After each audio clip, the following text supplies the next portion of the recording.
কি অবস্থা সবার? সো আপনারা যারা জিমেইলের পাসওয়ার্ড পরিবর্তন করতে চান তারা ফার্স্ট অফ অল চলে যান জিমেইল অ্যাপসে। সো জিমেইল অপশনে যাওয়ার পর দেখতে পাচ্ছেন এখানে প্রোফাইল অপশন, প্রোফাইলে ক্লিক করে দিন। প্রোফাইলে ক্লিক করে দেওয়ার পর এখান থেকে ম্যানেজ ইউর গুগল অ্যাকাউন্ট এখানে ক্লিক করে দিন। সো এখানে ক্লিক করে দেওয়ার পর একটা স্ক্রল করলে আপনারা পেয়ে যাবেন সিকিউরিটি অ্যান্ড সাইন ইন, এখানে ক্লিক করে দেন। দেন আর একটু স্ক্রল করলে পেয়ে যাবেন আপনারা পাসওয়ার্ড অপশন, এখানে পাসওয়ার্ড অপশন ক্লিক করে দিবেন। সো কাজ কিন্তু এখনো সম্পূর্ণ হয়নি, এখনো কিন্তু কাজ মাত্র শুরু। সো এখান থেকে আপনারা যদি মোবাইলে কোনো ভেরিফিকেশন তো হয় অবশ্যই ভেরিফিকেশনগুলো কমপ্লিট করবেন। দেন কমপ্লিট করার পর আপনাদের কাছে কিন্তু মেন ইন্টারফেসটা শো হবে যেখানে আপনারা পাসওয়ার্ড চেঞ্জ করবেন। সো এখানে আপনার কাছে দুইটা অপশন দেখতে পাচ্ছেন, নিউ পাসওয়ার্ড এবং কনফার্ম ইউর পাসওয়ার্ড।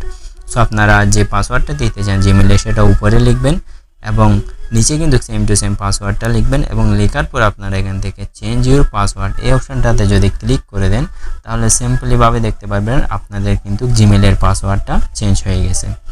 সো এই ছিল আজকের ভিডিওতে, পরবর্তীতে কোনো ভিডিওতে দেখা হচ্ছে। সে পর্যন্ত ভালো থাকবেন, সুস্থ থাকবেন, আল্লাহ হাফেজ।